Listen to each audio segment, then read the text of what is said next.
Hello students, I again welcome you to this YouTube channel Omkar English Classes, and in this video you are going to learn the second part of this chapter, The Address by Marga Minko. So watch this video carefully for answering the questions given at the end of this video.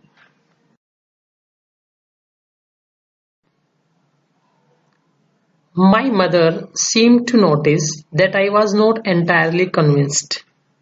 She looked at me reprovingly, and after that, we spoke no more about it. So narrator is telling that when she asked her mother about that Mrs. Darling, so her mother seemed to notice that narrator was not convinced, and they did not talk over it anymore. Meanwhile, I had arrived at the station without having paid much attention to things on the way. So she is thinking and reaching at the station. So she reached at the station and she left having paid much attention on things. I was walking in familiar places again for the first time since the war.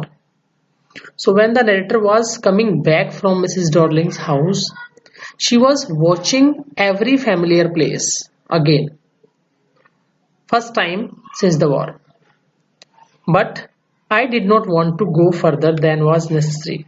But she did not want to go to any place because it will unnecessarily give him the tensions. And she will remember everything, her old days, her childhood days, her happy days. So she did not want to go further anymore. I did not want to upset myself with the sight of streets and houses full of memories from a precious time. In the train back, I saw Mrs. Darling in front of me again. So now she is sitting in the train. And again, the picture of Mrs. Darling has come before his eyes. Only picture means she is reminding Mrs. Darling's face again. As I had the first time I met her. When she met Mrs. Darling first time with her mother. It was the morning after the day my mother had told me about her. It was the time when the narrator was at home, and in the morning I had got late and coming downstairs. She was coming downstairs and she looked at her mother. Her mother was meeting someone outside the door. Who was outside? A woman with a broad back. There is my daughter. वो बहुत भारी भरकम औरत थी. And narrator's mother said that this is my daughter. She beckoned to me. उसने मुझे इशारे से बुलाया, इधर आओ बेटा. The woman nodded and picked up the suitcase under the coat rack. अपने कोट से नीचे तक उसको सूटकेस को लटका के उसने उठाया और उसने गर्दन ऐसे हिलाई और वहां से निकल गई. मीन्स उसको अब मिसेस डॉर्लिंग का फेस उस समय का भी याद आता है. कब की बात थी जब मैं अपने घर आई हुई थी और मैं लेट उठी थी और मेरी मदर दरवाजे पे किसी को मिलने गई और वो लेडी आई, बहुत भारी भरकम लेडी थी और उसने मुझे इशारे से बुलाया था और वो सूटकेस ले जा रही थी. तो सब चीज रिमाइंड हो रही है उसको. बट अभी वो स्टेशन पे है, वो वापस जा रही है.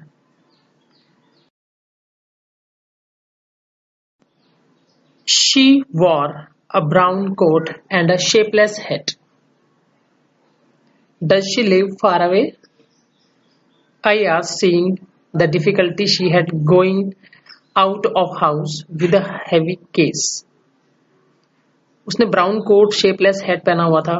सोचा कि क्या ये बहुत दूर से आई हुई है, और वो उसकी मुश्किल को भी देख रही थी, कितनी मुश्किल से सूटकेस उठा रही है बेचारी. सो उसकी मदर ने बोला Markovnikov street. Number 46, remember that, याद रखना बेटा, ये लेडी जहां से आ रही है, जहां जाएगी ये, वो है मार्कोनी स्ट्रीट नंबर 46, इसको याद रखना। आई हैड रिमेंबर्ड इट, और मुझे याद भी रहा, but I had waited a long time to go there, लेकिन लंबे समय का इंतजार करना पड़ा वहां जाने के लिए। Initially after the liberation I was absolutely not interested in all that stored stuff, and naturally I was also rather afraid of it. Means आजादी के बाद में वो बिल्कुल भी इंटरेस्टेड नहीं थी उस सारे स्टोर्ड स्टफ में, इकट्ठा किए गए सामान में जो मिसेस डॉर्लिंग ले गई थी, और नेचुरल भी था कि I was also rather afraid of it, उससे डर भी लगता था उस चीज से। क्यों? अपने सामान से ही डर लगता था। अब वो सामान अगर उठाएगी, वो अपने साथ लेके जाएगी नरेटर, तो उसको हमेशा याद आया करेंगी और वो दुखी हुआ करेगी, पुराने सामान और उससे जुड़ी हुई यादें।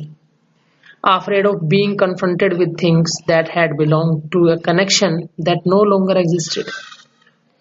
अब जब उन लोगों से कोई संबंध नहीं रहा, वो लोग ही चले गए, तो इनका क्या संबंध है मुझसे? Which were hidden away in cupboards and boxes and waiting in vain until they were put back in their place again. ये बॉक्स में पड़ी हुई चीजें बेकार, जब तक कि वो अपने सही जगह पर वापस ना जाए। मीन्स सही जगह का मतलब है उसका घर, नरेटर का घर। Which had endured all those years because they were things, but gradually everything became more normal again. फिर से सब कुछ नॉर्मल हो गया था। Bread was getting to be a lighter color. Means समझिए बेटा इसका, bread was getting to be a lighter color, मतलब युद्ध के बाद में, वॉर के बाद में सब चीजें नॉर्मल हो गई थी और रोजी रोटी अब सस्ती हो चुकी थी। ब्रेड का मतलब यहाँ पर गेटिंग लाइटर कलर, मतलब आसानी से मिल जाती थी। There was a bed you could sleep in unthreatened, आप शांति से अपने बेड पे अपने घर में सो सकते थे। A room with a view you were more used to glancing at each day, and one day I notice I was curious about all the possessions. और एक दिन मैंने नोटिस किया कि मैं बहुत क्यूरियस थी अपनी सारी चीजों को लेने के लिए। That must still be at that address, और जो चीजें अभी भी उसी एड्रेस पे हैं जहां मैं गई थी।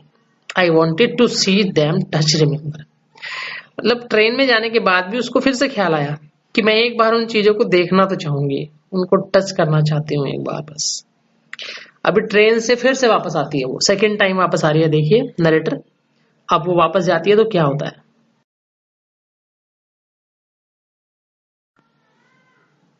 After my first visit in vain to Mrs. Dorling's house, I decided to try a second time. चलिए दूसरी बार ट्राई कर लेते हैं। Now a girl of about 15 opened the door to me. 15 साल की एक लड़की ने दरवाजा खोला। I asked her if her mother was at home. Mummy घर पे है? No. My mother is doing an errand. मेरी मम्मी कुछ सामान लेने कहीं बाहर गई है। No matter, I said, I'll wait for her. ठीक है, मैं इंतजार करती हूँ। I followed the girl along the passage. मैं उसके पीछे पीछे लड़की के अंदर गई। An old-fashioned iron हनुक्का, एक पुराने फैशन का लोहे का हनुक्का बना हुआ कैंडल होल्डर होता है, hung next to a mirror, शीशे के सामने था। We, शीशे के बराबर में, we never used it because it was much more cumbersome than a single candlestick. ये बहुत भारी हुआ करता था और हम इसको यूज नहीं किया करते थे। मतलब मिसेस डॉर्लिंग के घर में उसने वो हनुक्का देखा और उसको याद आया कि इस हनुक्के को भी हमारे वहीं से लाई है और हम इसको यूज नहीं किया करते थे, क्योंकि ये सिंगल कैंडल स्टिक से भारी होता था, कौन बार बार निकालेगा, तो हमने इसको यूज भी नहीं किया था। वॉट यू सिट डाउन, बैठेंगे आप, लड़की ने बोला। She held open the door of the living room and I went inside past her. उसने लिविंग रूम का दरवाजा खोला, मैं भी अंदर चली गई उसके पीछे। I stopped horrified. रुक गई मैं, घबरा गई पूरा, एक भयंकर सी स्थिति बन गई। I was in a room, मैं उस रूम में थी। I knew and I did not know, जिस कमरे को मैं पूरी तरीके से जानती थी और मैं जानती भी कुछ नहीं थी। अब जानती तो इसलिए थी कि सारी चीजें उसके खुद के घर की यहाँ पर थी, और जानती इसलिए नहीं थी कि ये उसका कमरा था ही नहीं। I found myself in the midst of things I did want to see again, but which oppressed me in the strange atmosphere. इन चीजों को फिर से देखना तो चाहती थी, लेकिन ये बड़े स्ट्रेंज से एटमोसफेयर में रखी थी। धूल वगैरह लगी हुई है, अपनी जगह पे सेट नहीं थी, चीजें ऐसे ही रखी हुई थी। और बिकॉज ऑफ द टेस्टलेस वे, बिल्कुल अनऑर्डर्ड वे में रखी हुई थी। Everything was arranged because of the ugly furniture or the muggy smell that hung there. I don't know, but I scarcely dared to look around me.